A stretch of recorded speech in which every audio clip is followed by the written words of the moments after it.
me a while, but I found another quest. Let's see what it is. Getting closer. Nice place. Alright, lady, what do you got? Something good. Something exciting.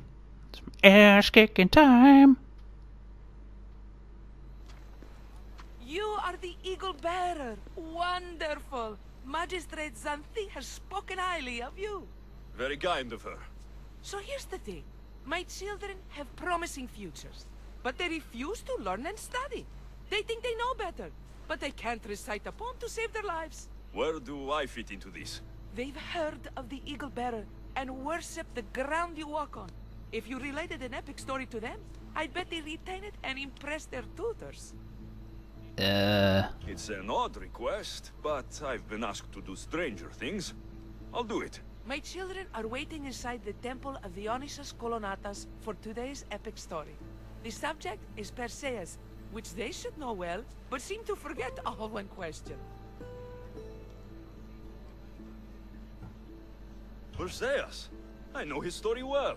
As if we were cousins, both raised at the base of Mount Olympus. Do not fear.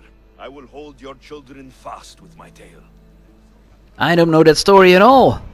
What? Ah, Treasury of Legends. Oh, great. Oh, this will go well. I know some stories, but not this one. Couldn't have just been like Hercules or the Odyssey or something. Eagle Bearer, we've heard all about you. Are you going to tell us a story today? Do we have to listen? We've heard it 100 times. Yes, that's me. And yes, I'm telling you a story. Oh, great. Multiple choice.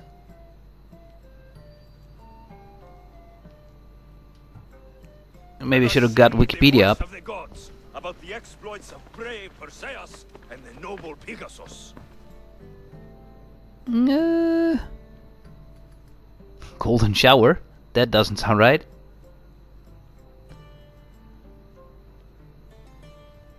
Eeny, meeny, miny, mo? I have no idea. God of the sea, Poseidon, visited a mortal woman, Sarah, a fisherman's daughter.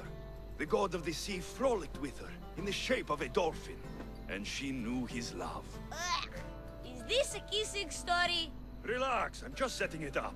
Soon, Sarah gave birth to a child, the half-blood hero, Perseus. I thought Perseus' mother's name was Danae, like my sister. Yeah, and his father was Zeus. Well, that's true in some versions. Anyway, at some point, baby Perseus fell off a boat and almost drowned.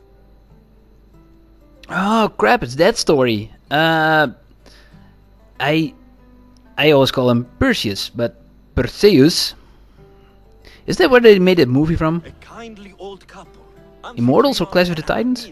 found Perseus in the sea and brought him to their farm in Smarpolis, taking him as their son.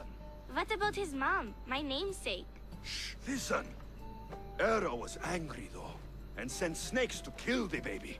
But Perseus was too strong, and he strangled the snakes in his crib, revealing his godly nature. That doesn't sound right. There are different ways to tell the story, you know. And this story is for the crows? Well, I fucked up anyway, so I'm just gonna go for the most goofy version I can think of. The cruel king of Seriphos, Dictys' brother Polydectes, decided he wanted to marry Danae, for she was still beautiful and noble. But Perseus knows his mother does not want this. Dictys couldn't stop his brother, so it was up to Perseus to interfere and be annoying. Kristos, that's your job. I would keep the stinky king from marrying you. The cruel and, stinky king became angry. To get rid of Perseus, Polydectes sent him on an impossible quest.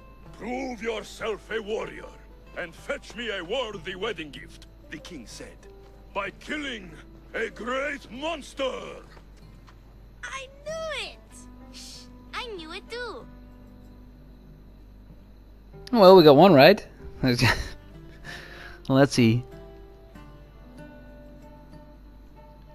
Gorgon sounds cool, but I'm gonna choose the other one. He needed the golden fleece of the winged ram, said to be guarded by a monster who could turn any to stone. Luckily, Perseus was blessed by the gods, and he was guided by Athena's golden-geared owl to the monster's lair. Athena's golden owl? That's dumb. Sounds cute. I want one. And armed with the vorpal sword from the mighty Olethros, he faced the snake-necked, large-headed, shaggy-maned, stony-gazed Katovlepas! No! Huh? Perseus avoided the Katovlepas's killing gaze and snicked the sword, lopping off the creature's head. Ew! He grabbed the golden fleece and wrapped the Katovlepas's head in it. Then he flew back home astride winged Pegasus to save Andromeda, who was about to be eaten by the Kraken. He used the deadly head to turn the Kraken to stone. Wait, the what? What's a kraken? I just watched Pirates of the Caribbean. Like a giant squid? Don't you mean the sea monster Ketos? Pretty sure Homer said, release the Kraken, not release the Ketos. You just made that up. He did watch Pirates. Release the Kraken. That was not all. Hades appears with a pack of giant scorpions called Scorpiox and kills Andromeda and tries to kill Perseus. Huh? But Perseus throws his sword of Zeus at Hades, forcing him back into the underworld. Wait. It's supposed to be Hermes' sickle. And Andromeda doesn't die. You're telling it wrong. In the end, Perseus wins. Zeus offers to make him a god, but Perseus refuses. So instead, Zeus brings Andromeda back to life, because she was only mostly dead. Wow, that was so wrong and so boring. You are a sticky storyteller. And that story was poop. I am sorry for your audience, Eagle Bearer. Though from what I heard, it did sound like you deviated somewhat from the traditional tale. Well, Apologies.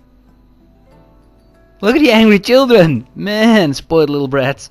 I thought it was a great story, Alexios. Don't worry, this doesn't influence your story or quest at all. It just Do you doesn't have really some matter what more you say. stories for us, Eagle Bearer? Maybe about a chariot team called the Champion Ducks?